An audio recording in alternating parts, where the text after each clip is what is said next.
Good afternoon, ladies and gentlemen. Ms. Porter. There's supposed to be a little gathering down here at the train station down here on Heath Street because of the fair, not the fair, but the budget cuts. The budget cuts and them like cutting services.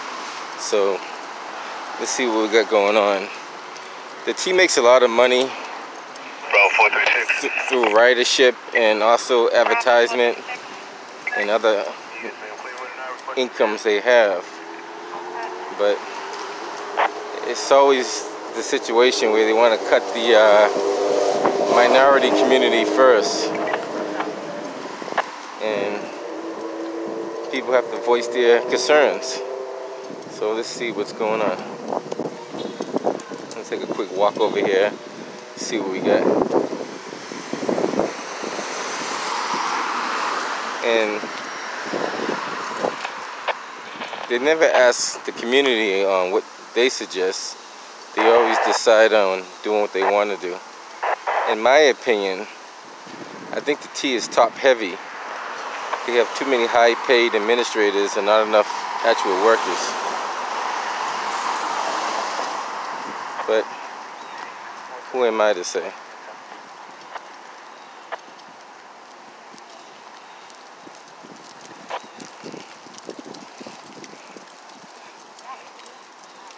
And also, they got a lot of money to cut services, but they spend a lot of money on Columbus Ave, doing a bus lane over, and that's going to cost, I'm thinking, at least a $10 million project, maybe more. Who knows what that is? That's a big project they're doing. So let's see what we got going on over here.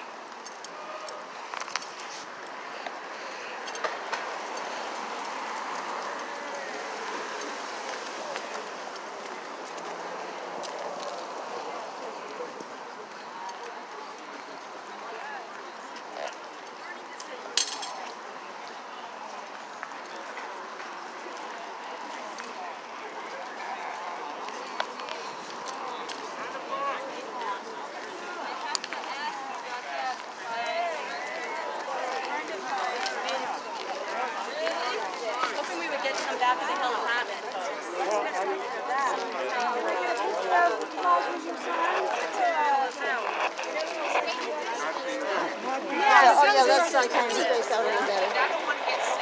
That's right. None of us want. How about if I get behind? Okay. Behind. Sure. The bike forces us to have a little. Yeah, right. That's good. That's good. How are you? Hey, what you doing? No, not if you know him.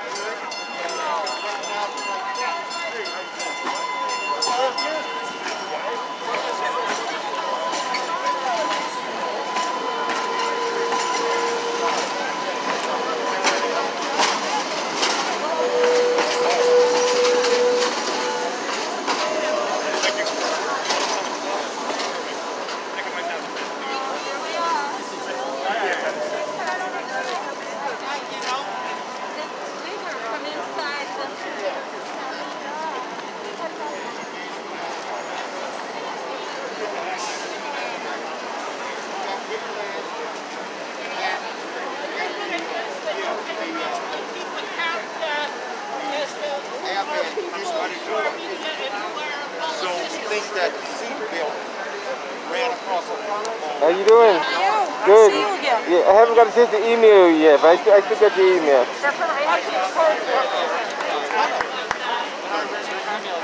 Oh, okay. I'm gonna try to do it tonight. I'll be so busy. I'm gonna try to do it tonight.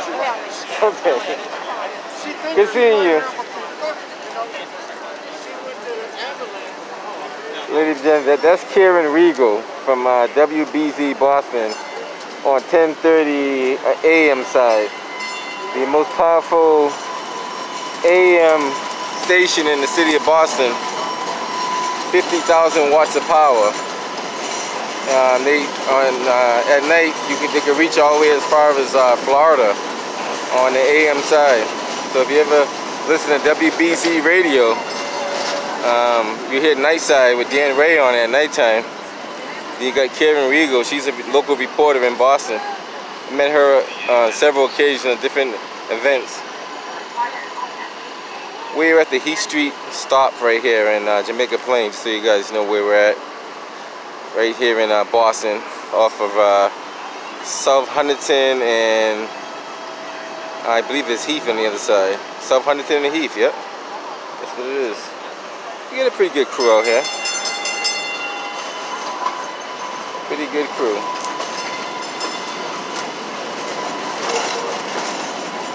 I'm gonna make sure I email her. I kept promising I got an email for her. I gotta send some information to her. So I'm gonna try to do that to her tonight.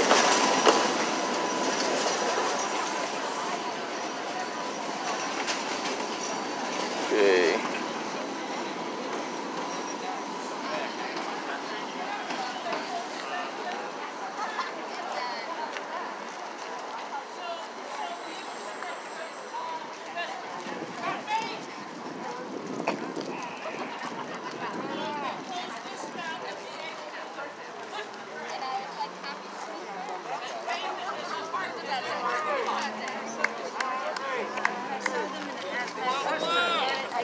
But you know, they were in the hazmat suits and Ricardo and I were like, so I mean, it's a bit bogus too. You know what I mean? Oh, is it about the hearing that no one knows before? Got it. All right, but last time I talked to Bears Up, they didn't know, but I know they got a new person for that position, so they'll probably.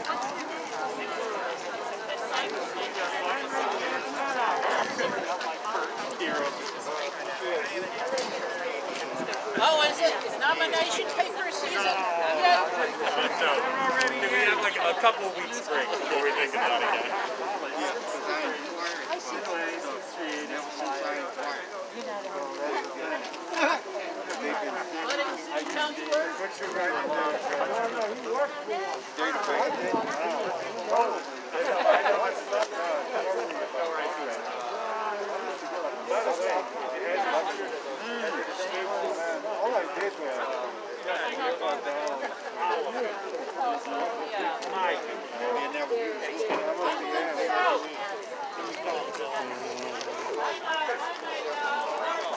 How's it going there? It looks painful down there. What's that? The I don't know. oh, well, tools of the trade.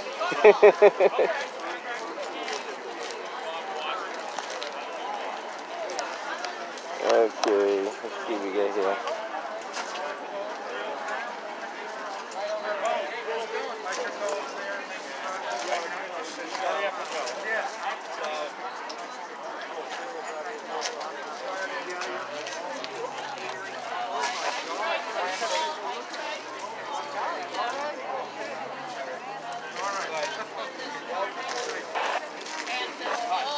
See a lot of familiar faces out here.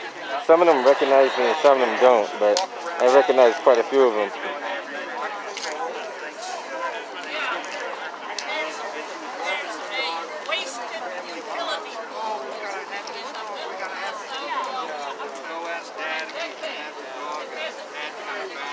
There's one small sign that I missed. Let me get it while I can get it.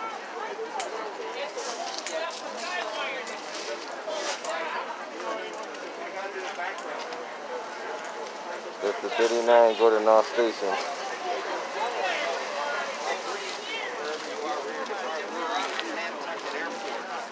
Because after Nantucket Airport, there's Air Force Two. That's awesome. Go by dog before he got the real Bloodstone. They have a habit of taking in these stray dogs.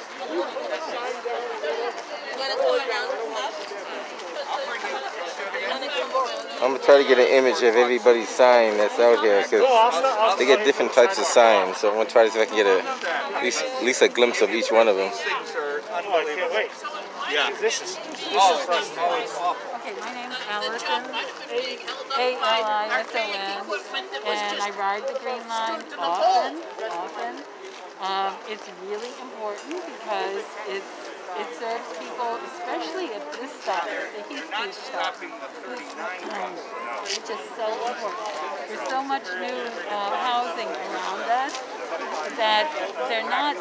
What are they saving by cutting it off at Brigham Circle? It doesn't make any sense. They didn't give an estimate of money. It's not about money. It doesn't make any sense. They spent 6 weeks this summer repairing the rails all the way on Huntington and South Huntington. And for what purpose? It's not even being prioritized to on the list of projects to come back when things so-called return to normal. They're not mentioning the E Line. They said frequency and schedule. Those are the priorities. And this is leaving people in the lurch here because many people from the VA use it. People use it who are connecting from the 14, which goes from Dudley to come here. It's really an important stop here. Heath Street is very, very important. Can you just talk, that's very good. Can you just talk a little about, as an individual, it can really change the quality of a person's life. Someone coming to the VA office who needs help, someone just who needs that part of the team. Talk about it. You can look right here. Yeah, you can look right here. Yeah, the people from the VA. I'm sorry, Ann. The people from the VA are not going to Copley. They are going North Station. They're transferring downtown to another line, to a rail, commuter rail. So they need that ride on the Green Line because that's their connection to where they're going. Because this VA serves a very wide, it's regional, it serves a wide group of people, and lots of the patients don't drive. Lots of the patients don't drive.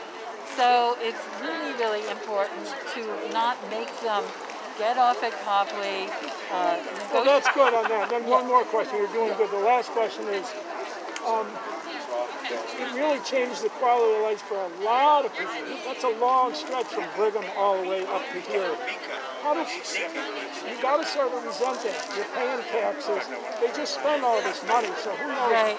The real problem, I'm sorry, is that the 39 is not a substitute.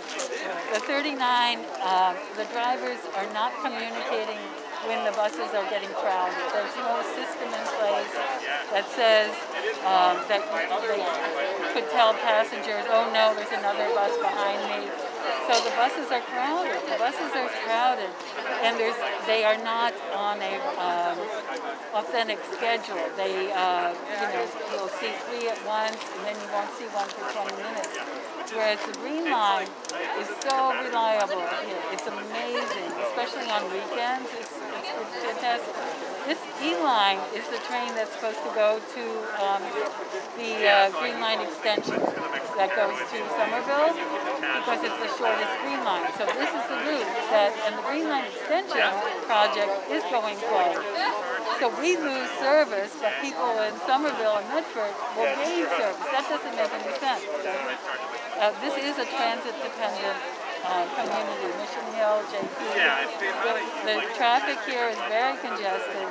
You want to be on the train, and having the Green Line, the trains on the road, actually is a control for traffic because drivers are more conscious of speed and so on with the train. I got it.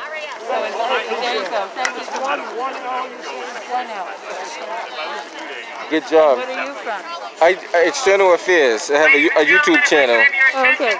But also the T is spending a lot of money on Columbus Ave, ripping up the street over there. So stupid. And it's making a mess. Yeah.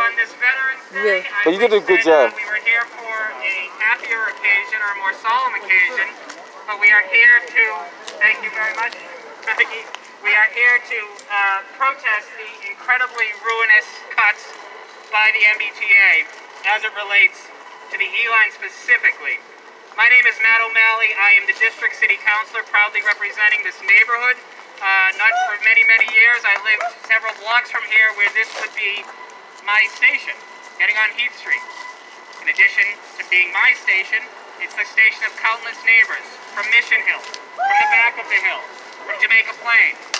It's the station for healthcare workers at the Boston VA Hospital of Jamaica Plain, of the Sherrill House, right across the street here, of Hope Lodge, which serves families of individuals who are receiving treatment for cancer.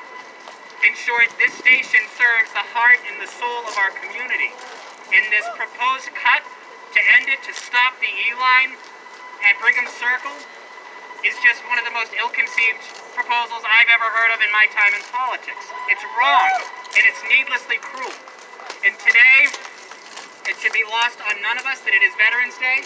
We honor those who serve, we honor their sacrifice, we honor the military family members, and the fact that one of the two VA hospitals in this region is served by this. Not only the patients take advantage of it, but the incredible staff. Our first responders, our essential workers who amid pandemic are being told, we have to cut this. You can take a bus from Brigham Circle. The 39 can cover it, when we all know the 39 doesn't have anywhere near the capacity to cover what this proposal would look like. So we stand here united. We stand here saying no to the MBTA Fiscal Control Board. This is wrong. This is cruel. We are going to fight it. We should be extending the E Line to Cannery Square, not ending it at Brigham Circle, and we are completely united in doing that. So we have a very brief speaking program. You're going to hear from some colleagues in government. You're going to hear from some individuals, and I am honored to begin this on Veterans Day by introducing a neighbor of all of ours, a dear friend to me, the former Veterans Affairs Secretary for the Commonwealth of Massachusetts and a Jamaica Plain resident, and he's here representing the disabled American veterans. Please join me in welcoming Coleman Nee.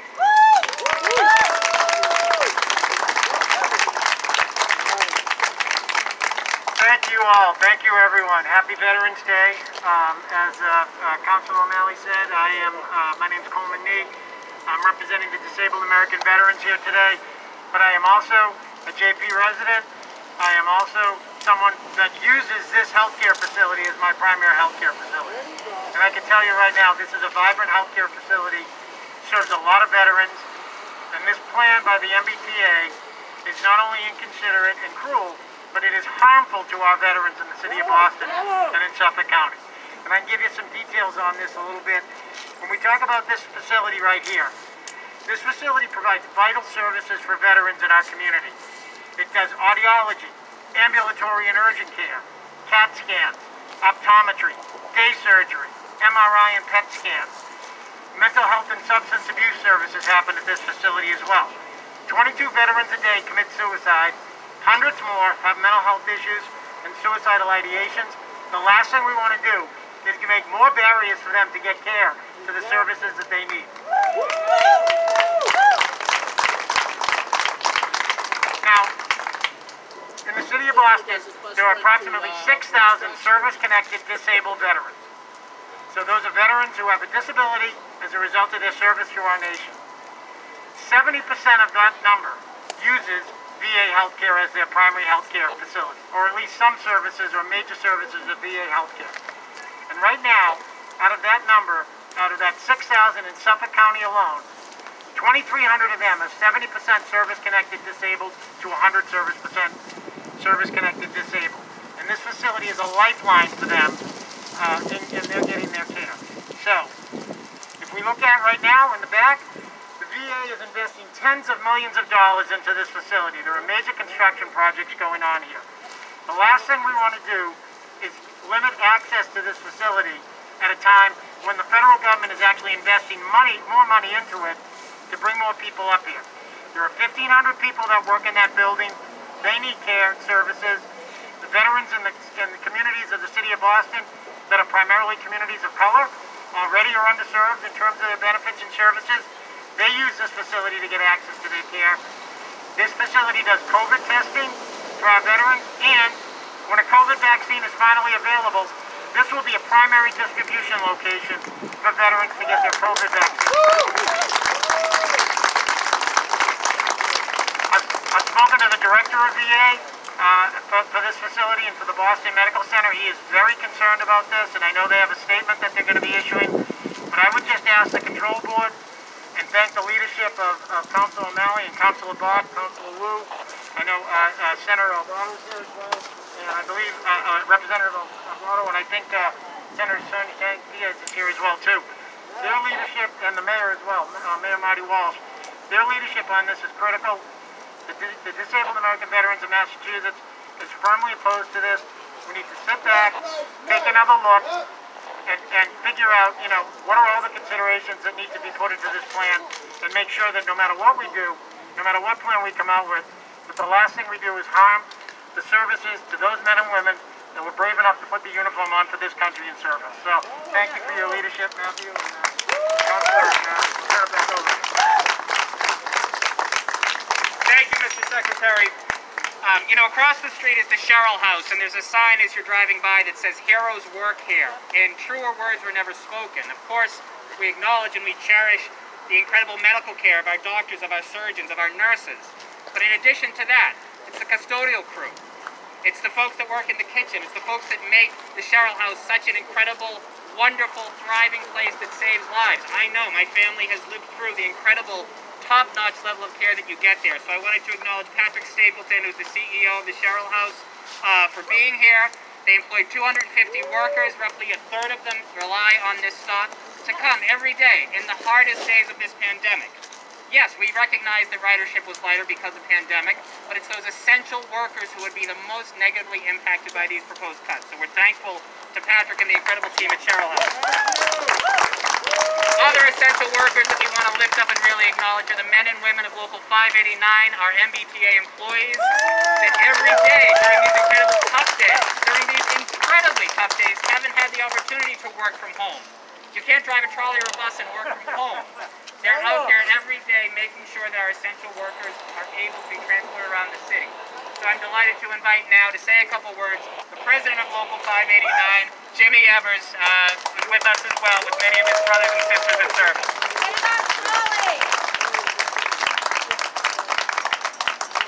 Hello everyone, I'll make this really short. I know it can be long-winded sometimes, but as everyone knows, Mission Hill is one of the most diverse and transit-dependent neighborhoods in the city.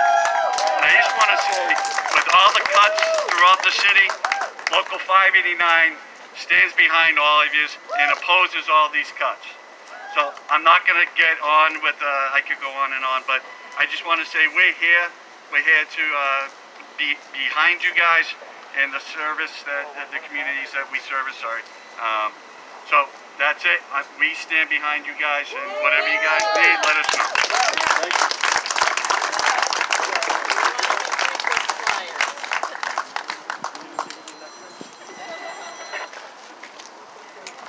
As Congresswoman Presley told me, it's always important to be brief and be seated, so that was probably the highlight of the speech today. Joining us next, we only have a couple more speakers, but many of us know our incredible state representative, Representative Nika Eligardo. She couldn't be with us in body today, but she is certainly with us in spirit, and she has a statement that her colleague Mike Leba is going to read on behalf of Councilor Eligardo. So Mike, would you please join us?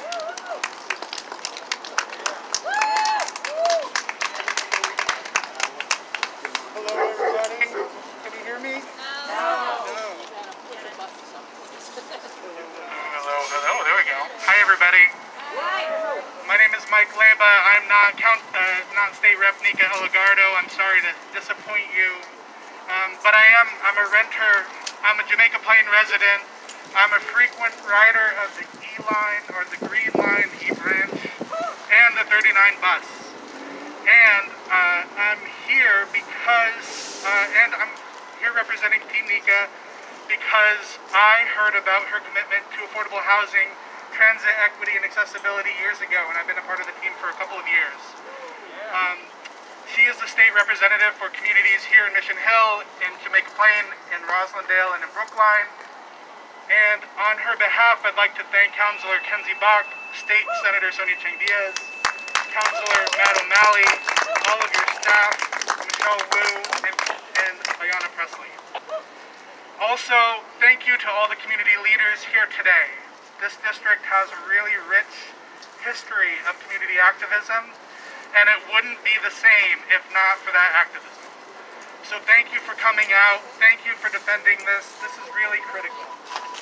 As you may know, Representative Nika is not here because she's in recovery.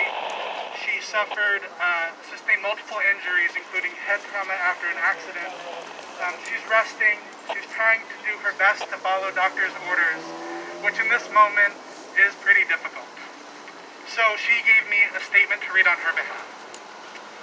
First, I'd like to wish everyone a happy Veterans Day and a thank you to our veterans for their service. As the daughter, the niece, and the granddaughter of veterans, my respect and admiration for the men and women who sacrifice on behalf of our country to protect justice and freedom runs deep.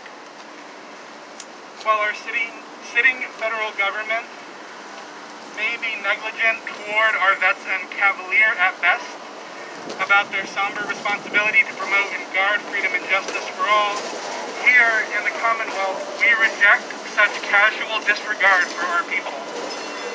Across my district and across the entire city and state, we fight hard to honor and protect not only our vets, but all of our residents. Alongside many local advocates leading the way, my colleagues and I fight hardest for our residents, who, though they are resilient and integral members of our community, are the hardest hit by poverty, by racism, by ageism, and by disability. This commitment has never been more important to uphold than now, when our communities are torn apart by a pandemic, the compounding impacts of structural racism and inequity, and the ravages of a dangerous and incompetent federal administration.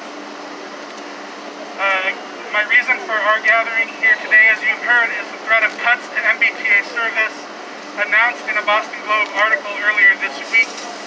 We'd like to speak especially to the proposed elimination, either temporary or otherwise, of E Line service between Brigham Circle and Heath Street. As the state rep for Mission Hill and communities in Jamaica Plain, Roslindale, and Brookline, I have fought for an expanded access to public transit. This means more safe, more frequent, more affordable, and more extensive and greener bus and rail service.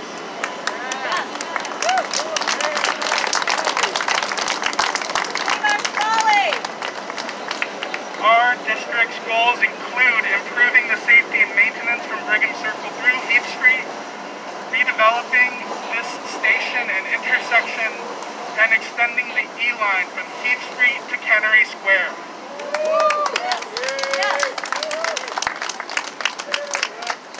We've been fortunate enough to approve a bond bill funds in the House to begin this work, including safety improvements at key MBTA stations, and launching a feasibility study for Heath Street Station's redevelopment and extension. These bills are currently in conference committee. While I recognize the aim of the MBTA proposal is to make adjustments to the loss in revenue, their approach will not only set these efforts back for a decade, it will also disproportionately negatively impact residents hit hardest by COVID-19. This includes our vets, our elders and their families, visitors, and essential workers supporting them in these difficult times. We cannot allow this proposal to go forward. We must find a better way. I recognize that MBTA has grounded their proposal in aggregate usership data that has identified our district's significant drops in ridership during the pandemic. And I want to forcefully assert that the MBTA is looking at the wrong data. Yes, yes, yes. Save the trolley. Save the trolley. Save the trolley. Save the trolley. We can't make accessibility decisions based on who doesn't need the tea in a pandemic. Yes. We must base them on who does.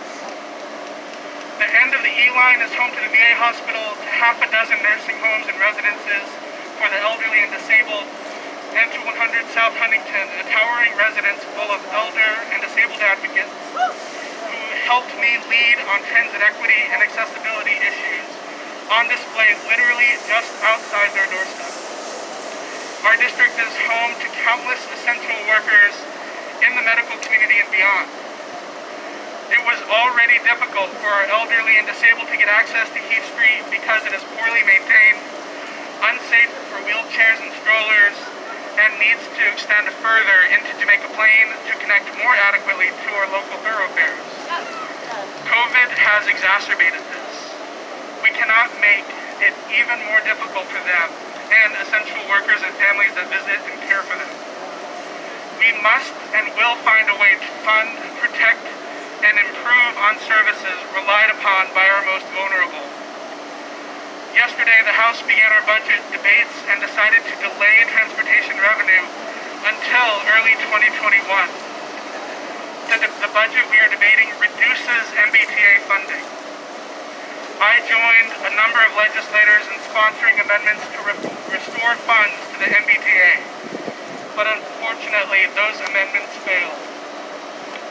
The reasons included the failure of the Senate to support the House on transportation revenue package we already passed this spring, and the failure of the federal government to provide for COVID relief to states and municipalities, including funds to fill in the transit revenue shortfalls due to the pandemic. With neither state Senate nor federal partnership, it is impossible to fully fund public transit, even with House support. But here's what we can do. The MBTA is taking public comment. Join our offices in letting them know that we have vulnerable riders on these lines who need them even more during COVID. We must not reduce, but enhance services for elderly and disabled riders, and those like our vets using our local hospitals. The same goes for essential workers on these lines. Again, who is not riding cannot be weighed more heavily than he is. The data must focus there and protecting access and safety for current COVID ridership. What else can we do? Call our federal delegations, including Senators Warren and Markey. Make sure they know the next federal package must come before the end of the year and must include funds for transportation and transit infrastructure. Tell them how their work or lack thereof will in part determine what the state is able to do to protect transit riders. Finally, the United States Senate has 2 outstanding races in Georgia. We must, if both Democrats running there for Senate win, it will tip the balance of power of the Senate Democratic and make it so much easier to get COVID relief funds to states and municipalities like ours. Those elections are on January 5th. If the Democrats win there, the legislature and the MBTA will have even more reason to delay or cancel their March reductions in service. Reach out to your local board committees or state Democratic Party to find out how you can help win races in Georgia. Thank you for gathering here today. We will fight this. We will find resources for the MBTA. We will hold them accountable to the just appropriation of the limited resources they currently steward. We will not accept the casting aside of our transit-using residents because the numbers of riders has decreased during COVID. Together we will find a better way. Thank you.